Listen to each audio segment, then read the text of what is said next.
You know why you're here. I finally saw Shin Godzilla in theaters. Why do I want to talk about this? Why is this significant? Why is this important? It is to me. That's basically it. But let's give some lore here. In the summer of 2016, that's a lifetime ago, a movie called Shin Godzilla came out. And I remember at the time, I didn't hear much about it. I mean, it was like a decade ago. Oh my gosh. For those new Godzilla fans out there, you know, there was a time where Godzilla wasn't as prominent in the, I felt to watch a Godzilla movie, especially like a Japanese Godzilla movie, you had to really get a weird dub or something like that, you know, or a weird cut of the movie where like I don't get me started on like the original Godzilla versus King Kong, like Jesus, that cut of if you've seen the English version and then you watch like the Japanese version, totally different movies. The Japanese version, in my opinion, is a far superior movie, but I will say the Raymond Burr Return of Godzilla version is kind of funny because they do nothing but like drink Dr. Pepper and watch stuff to a screen. That's a whole other thing. Anyways, so I remember in 2016, not much advertising I would hear about this because this is like social media was still a thing, but like it wasn't as like, I don't know. I still think it was still in some infancy phases. I still think it is kind of now. It's just like I think the internet is like its teenage phases right now, or maybe like young adult right now. But I did hear about Shin Godzilla eventually. Not like a big thing though. It wasn't like the first American Godzilla though. Like I'm not gonna hear it like that. And I remember I wanted to go see it, but it was like really hard to go see this movie. So it's funny, someone I know the other day made a joke like you'd have hope and pray that some back alley movie theater was showing it. And I remember at the time there was a movie theater that was showing it, and I believe it was a Studio Movie Grill that I live near. I think, I don't know if that's like is that like a franchise around the entire country? I don't know actually. I'm pretty sure it is. Anyways, I saw they had it one showing, and I was like, I want to go to this so bad. But at the time, I was a youngster. I didn't really have a car to go or anything like that.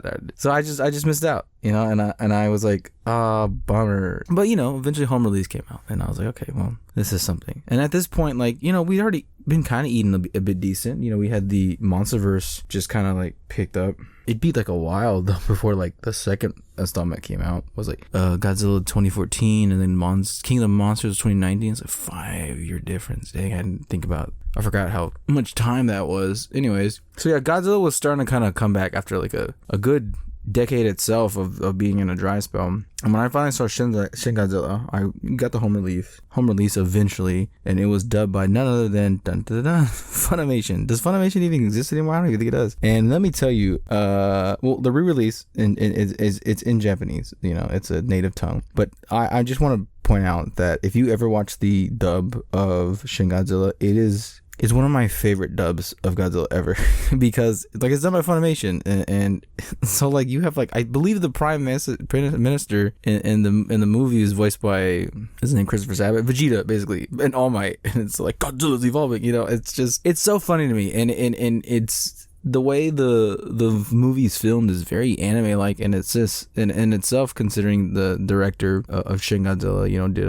like I said, I can never pronounce Neo Genesis Evangelion or something like that. Yeah, so it's like very anime-esque in how it's filmed. And I remember it was one of the first times that I became really conscious about like foreign media and how like, oh, there's different, like obviously different cultures are gonna like inspire like different type of filmmaking and stuff like that. At this point in my life, like I've been watching Godzilla movies. For those who know, I'm a huge Godzilla fan.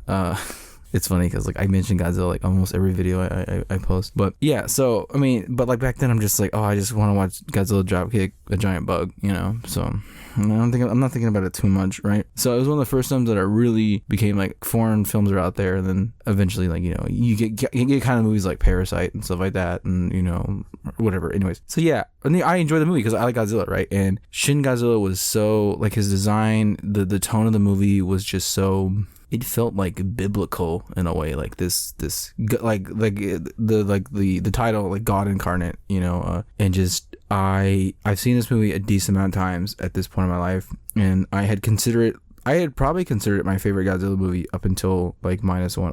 And -1's not my favorite Godzilla movie, but when that came out, I considered like this is probably one of the best. But like Shin Godzilla has a special place in my heart, and I've heard a lot of people have different takes on the movie. I heard people say they hate it, they think it's boring, which I kind of get that criticism. We'll get that in a minute. But I don't know, something about Godzilla and like how he's portrayed in this movie I don't know, it just speaks to me. You know, I don't know, I feel like the movie gets the movie gets right into the action. You know, it's not like there's not really like an overarching like story with like the well, like minus one, like you're focusing on this one character, Koichi, right? Shin Godzilla's like, no, it's more about a collective whole coming together to defeat Godzilla, right? And right, that it's like that you're in it, right? And I love the different forms of Godzilla, and I love that like canonically, and like this Godzilla's just constantly in pain, and like the way he looks is so grotesque and ugly, but I find him adorable at the same time. But the use of like, you know, I always love the use of like the way one of my favorite scenes is like when he first learns to like stand up, and then he roars, and it's that iconic like older school roar, and then even the music mixed up a little bit with like some of the new stuff. Oh, and yeah, that too. The soundtrack of this movie is incredible, and just the names of like some of the songs, like the Persecution of the Masses. It's such a crazy name for a song, you know. Who will know? What's that, like? Is it who will know? It was like the song where like Godzilla like demolishes the town, and I think I believe the theme of the song is like, who will know when you're gone, or something like that, you know, like, because I'm gonna destroy you all, something like that. Anyways, but finally seeing that in theaters was just, I was happy. I was just so happy. Kid in the Candy Store. After like 10 years, give or take, I finally got to see it, and it's such a good movie. And I just wanted to come on here to talk about how much I just enjoy that experience. The movie theater though was dang clankers though were.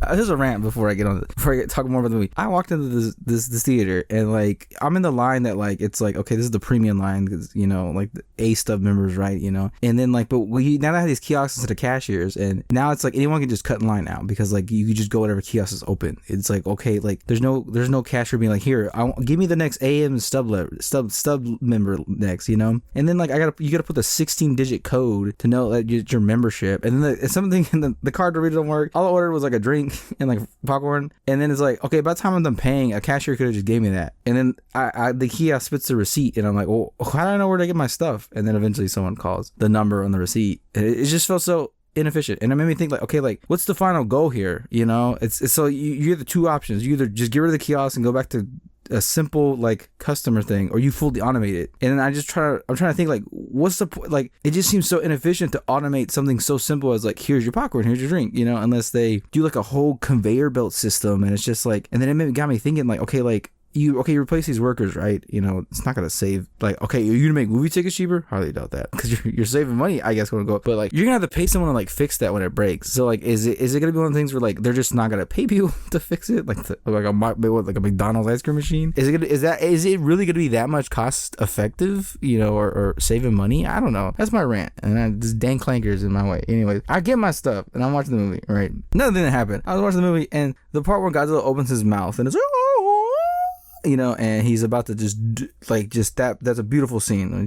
The first time you see his atomic breath, a guy was recording it, and I understood why he was recording it. He was probably recording it for the gram. I get it. This movie's been out for 10 years. I don't care at this point. Like, you know, we're all in this theater just chilling. It's not like I'm seeing like the latest superhero movie or whatever, right? So I don't care. A guy gets up, goes to the guy and like tells him to stop, and then he goes back to his seat. I'm just like, it ain't that serious, in my opinion. I get having your phones in the theater is a little rude, but like, I get it. He's doing it for the gram. I was gonna do the same thing too, but then I always turn my phone on when I go to the movie theater, so you know I didn't do it. So anyways, back to the claim about Shin Godzilla being boring. I understood that a little bit. I've seen this movie many times. I've seen it in Japanese and in the dub many times, and every time I watch it, I gain a different perspective. But when I first watched it, for me, Godzilla movies are always about like big monster destroys the town. It wasn't until I got a little bit older that I understood like the political messages behind Godzilla. Like the first time I saw 1954 Godzilla, you know, I was like, oh, Godzilla, you know, I kind of knew the vagueness of like what it was about. I didn't fully understand it. And then also you have like the American cut and then like the Japanese version. But when I fully grasped like the weight of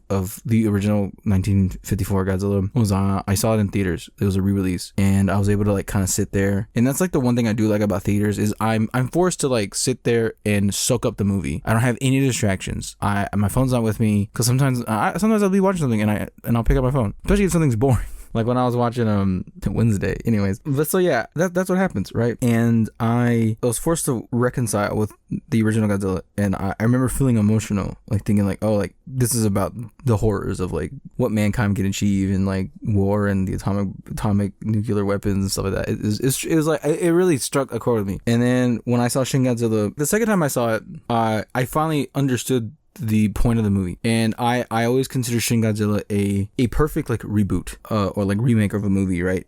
because, you know, the original Godzilla was made. There's a reason why it was made. There was tragic events happened to have inspired someone to make that. And then the events that led to Shin Godzilla being a thing was, if I'm correct, it's 2011. There was like I don't know the exact name of like this disaster, but it was like a tsunami, earthquake, and like there was a nuclear disaster at like a facility in, what town was that? Fukushima? I'm not good with my names, so I apologize if I'm butchering it. But when I found out like it was like kind of a critique of like that, the mismanagement of that situation for the government, you know, and like this bureaucracy and red tape that was like, oh, we need to do something, you know. And when I finally, because I always had people arguing like, oh, Shin Godzilla's so boring, Shin Godzilla, and I try like, and I tell people that you should watch it, and they're like, no, I heard it's like whack. I was like, no, you don't get it.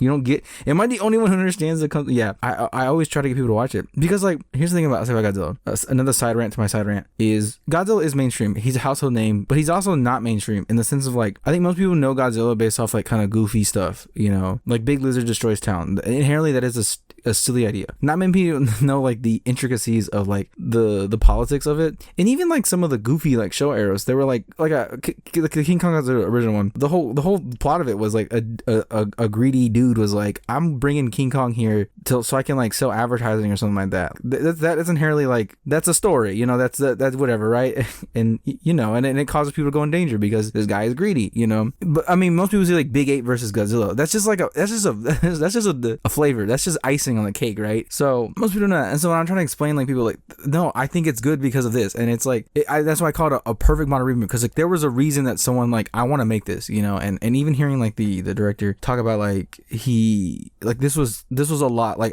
I can only imagine being a director in like Japan, and being, or even an American director, and like given a task of like making a movie based off this such long-standing historical figure in cinema. Like it's a big task, and it probably requires a lot of weight and emotion to handle that. And I'm even hearing him like in interviews and like story and articles I've read about him, just like, this is a big task to take. I love that part of movies. You know, I love seeing that side of movies where it's like, oh, I want to see how the bread is made, you know. It's like the other day I saw a clip of like the final speech that Superman gives, and James Gunn like arguing with David about it, and like they're not arguing, but like they're having a back and forth about it, and then once it clicks for both of them, they get it done, and cinema is made, right? I love seeing that. It makes the movie for me like more like, it does change it for me, you know. And like I said, I already liked Shin Godzilla before I knew that, but like to me it made it better, and I can see the parallels in the real world, and how that is reflected in the movie, and it's just chef's kiss. I love the movie so much. And so when I saw it in theaters again, like I already had this basis of it. I've watched it plenty of times over the past few years. When I finally got to watch it in theaters, like I said, I'm able to sit there, digest it, really think about it, right? And then also, it being in Japanese, I'm forced to like read the subtitles, although usually for like Godzilla movies that I've seen before and I already know what happens, I don't always focus on subtitles, you know, too much. Like actually it was actually a Godzilla filled weekend this past week for me, because I also went to this convention where I rewatched Invasion of the Astro Monster, and that's such a goofy movie. Yeah, anyways, so I don't pay attention to the subtitles, but I did read some, and reading it does kind of force you to, because you can hear something and you don't really hear it, you know what I mean? But like when you read it, you're just like, oh, there are things in that movie that I picked up that I didn't. Like I said, I've watched this movie so many times that like I picked something up that I didn't notice the first few times around. Like some of the more political side between like the Americans helping Japanese in this, and I'm like, oh dang, they were like having to get help from the United States in 2016. That's like, Jesus. That's just funny to me to think about. But like, yeah, all that kind of stuff too, and just the politics of it all in the movie, and like really, you know, like I said, watching it in movies, and that's why I always advocate for going to go see movies in theaters, is just because for me, I can really focus in and laser in. And I know people who like, they just can't sit down for like an hour or two, and to them I say like, you're cooked. Like if you can't just relax for like 2 seconds, I don't know what to tell you. You know, your attention span is too short. Get off the phone for a second. Go for a walk. You know, leave your phone behind. At least turn it off. You can keep it. Just turn it off. Just go walk and smell the roses. That's all I gotta tell you, you know. But yeah, seeing it and just seeing that movie in theaters, so beautiful. I'm glad I got to experience it. I just want to talk about that because I just like, I mean, the whole reason I kind of started talking about media on this channel was because of Godzilla, you know. So and something I'll probably talk about many times over. And yeah, I just want to talk about something nice, because past few movies I watched were kind of buns a little bit, you know. Except Superman, that was good. And you know, and a lot of media I've watched now is like garbage. Like a lot of shows I've been watching is just like, yeah. I can go on about how I feel about Wednesday. I don't know, but I don't want to be too negative about things sometimes. Anyways, but like, yeah, so if you saw Shin Godzilla, I hope you had fun. Like, and I heard like it did good numbers and everything, and I look forward to like I've noticed some things, like they've been showing Godzilla movies recently. Like, you know, I think, was it last year I saw Godzilla against Mechagodzilla again, and I'm enjoying that. I'm enjoying that aspect of it. Although I know theaters are doing it for like nostalgia purposes, and it's probably the only way they can make money now. But like, yeah, I benefit to some degree. So yeah, if you saw Shin Godzilla, you know, tell me your favorite part of the movie. You know, it's such a good movie in my opinion, and I love it. It's probably in my top 5 Godzilla movies. I don't know what's my top 5, but I know Shin Godzilla's in there. You know, and I think it's gonna be at least maybe top 3. I don't know. It's I love the design of Godzilla. I love that, like, the potential of like who Godzilla could become in that movie, and all the theories of like he's gonna become some hive mind being, you know, god, right? You know, and I hear they're making a Shin Godzilla 2. Like, from what I think I saw the articles, like it is confirmed a Shin Godzilla 2 is happening, and also Godzilla -2 is happening or whatever. So like, and then we're also getting the Supernova. Like, there were like 3 Godzilla movies coming up. It's just like, eating good, you know what I mean? And it's just like, yeah. But and I actually saw a decent amount of like people like actually talking about this re-release, you know, so that's kind of cool. So I was excited. I was just excited. Just a little fanboy here. Just, you know, this video went on longer than I thought it was gonna go. Actually, I thought it was gonna be like 10 minutes long. I yapped here for like a good. I mean, after probably editing this video, it'll be less than 20 minutes, maybe like 15, I think. But yeah, hope you enjoyed yourself. Hope more Godzilla movie comes out. And I'm glad I got to have this experience during this a little bit of dry spell of movies right now. Jaws is re-releasing soon. I actually might go see that because I got some homies who've never seen Jaws, and I gotta show them Jaws. Jaws is it's a classic movie, Steven Spielberg. But go see Shin Godzilla if it's still playing. Actually, I don't even know. Probably by the time I release this video, it's not gonna be playing anymore. But last remarks here. I'm trying to think of my favorite scene in Shin Godzilla. It's probably Godzilla just like I said, opening his mouth. It's funny. I was at someone's house one time, and we were watching that movie, and their dad came in and kind of stopped and watched that scene for a little bit.